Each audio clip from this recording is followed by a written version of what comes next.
Bonjour, je suis Christelle Albaret, je suis psychopraticienne et préparateur mental et aujourd'hui je vais aborder avec vous la façon de se libérer des pensées négatives. Le premier test à faire, c'est de savoir si vous avez ou pas déjà le contrôle sur vos pensées. Donc, pour cela, je vous propose de vous connecter à quelque chose qui est autour de vous. Par exemple, imaginons que vous avez une chaise ou un fauteuil devant vous. Vous regardez ce fauteuil et puis vous allez vous dire, voilà, je vais penser à ce fauteuil, exclusivement à ce fauteuil. Alors vous allez essayer de tenir 15, 20, 30, 40 secondes, peut-être une minute, et vous allez voir au bout de combien de temps votre esprit va partir ailleurs. Ah oui, tiens, quand je pense à ce fauteuil, ça me fait penser au fauteuil de ma grand-mère, et d'ailleurs, tiens, ça me fait penser que ma grand-mère me manque, et puis vous vous rendez compte qu'en fait, votre espace libre entre vous et vos pensées, il est peut-être de 10 secondes, 15 secondes, 30 secondes, ou peut-être 60 secondes. Ça fait court quand même, hein. Maintenant, vous avez pris conscience du temps que vous avez entre vous donc, et vos pensées. Refaire cet exercice comme une discipline tous les jours va vous permettre de justement créer un peu plus d'espace entre vous et vos pensées. Ça, c'est le point de départ. Deuxième niveau, comment on fait le stop pensée négative? Alors la première chose, c'est de prendre conscience qu'il y a une pensée qui arrive à vous. Grâce au premier test que nous avons fait, maintenant vous pouvez prendre conscience que votre pensée négative est en train de s'installer. Je reprends l'exemple tout à l'heure de la voiture, vous sortez du travail et vous avez une pensée négative qui émerge. Donc d'abord, il faut prendre conscience que cette pensée est là. À partir de là, vous vous posez une question. Est-ce que cette pensée que j'ai là maintenant, elle est utile? On n'est pas en train de dire que cette pensée n'est pas utile. Hein. Si vous devez remplir votre feuille d'impôt et puis que vous arrivez bientôt à la date limite, cette pensée est importante. Sauf que là, maintenant, vous êtes dans la voiture et cette pensée n'est pas utile maintenant. Elle est juste source de stress maintenant parce qu'à un moment donné, vous ne pouvez pas agir immédiatement. Dans 99% des cas, vous allez vous rendre compte que la réponse est non. Si c'est le cas, eh bien, puisque vous prenez conscience que ce n'est pas utile, vous arrêtez, vous appuyez sur pause. Une fois que c'est fait, eh bien vous mettez autre chose à la place de positif. Ça peut être un souvenir agréable, la prochaine soirée avec vos amis, penser à vos vacances ou tout simplement un moment de détente lorsque vous allez rentrer ce soir. Si la réponse est oui et que cette pensée est utile maintenant, alors là, bien entendu, vous allez tout simplement passer à l'action. Il n'y a pas de pensée négative puisque vous passez à l'action. Et comme je l'ai souvent dit, le fait de passer à l'action, c'est vraiment l'antidote à la peur et aux pensées négatives.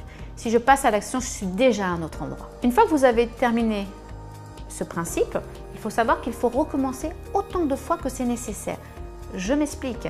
Ça veut dire qu'en fait, une pensée négative va donner lieu à une autre pensée négative qui elle-même va encore pousser une autre pensée négative. Par conséquent, il faut renouveler cette expérience du stop pensée autant que nécessaire, jusqu'à ce que vous vous retrouviez dans une pensée neutre, voire une pensée positive.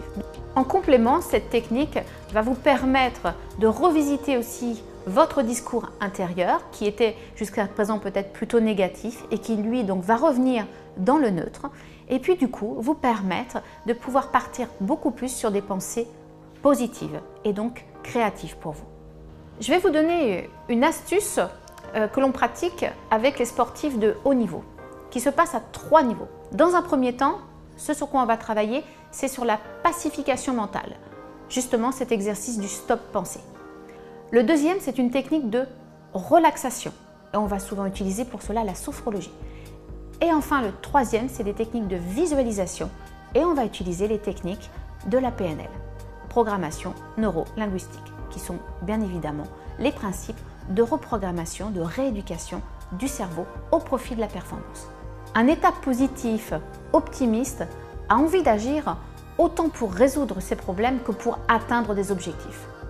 Pour cela, je vous propose un exercice pour faire la paix avec votre petite voix intérieure. Pour cela, je vous propose de réaliser une liste des 10 petites choses qui alimentent en vous du stress, de la colère, de la peur, de l'amertume. Ensuite, je vous propose d'en choisir un, celui qui vous semble ici maintenant le plus défavorable et sur lequel vous auriez envie d'agir.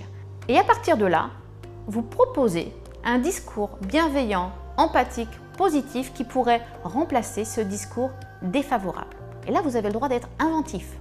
Maintenant que c'est fait, répondez aux 5 questions suivantes. Est-ce que cette phrase est rédigée de façon affirmative? Est-ce que cette phrase est rédigée au présent? Est-ce que cette phrase est bienveillante? Est-ce crédible, acceptable, OK pour vous? Et enfin, est-ce que c'est réalisable dans le présent? Ce que je vous propose, c'est de prendre un temps d'assimilation et de décider qu'est-ce que vous avez envie de mettre en action maintenant. Prendre conscience que les pensées négatives, c'est une tendance vraiment invalidante en chacun d'entre nous, dont nous ne sommes pas forcément conscients, mais qui modifie notre rapport à nous-mêmes et notre rapport à l'autre, c'est un premier pas important. Je terminerai par une métaphore. Nous avons tous l'habitude ici en France de conduire à droite. Si vous allez un séjour par exemple à Londres et que vous voulez traverser la rue, eh bien vous allez porter votre regard dans une direction. Lorsque vous arrivez à Londres, il va falloir mettre votre regard dans la direction inverse. Et vous avez pu remarquer, il vous faut un temps d'adaptation pour qu'en fait votre regard s'inverse. C'est exactement la même chose avec les pensées négatives, c'est-à-dire que c'est une discipline, il suffit de rééduquer le cerveau et c'est donc accessible pour chacun d'entre nous. Par contre, ça nécessite bien entendu d'identifier quels sont les points de blocage et ça c'est le travail du thérapeute de vous accompagner pour que vous puissiez mettre des pensées neutres, des pensées positives à la place de ces pensées négatives. J'espère que ces conseils vous ont été utiles et je vous dis à très bientôt sur Doctissimo pour de nouvelles vidéos.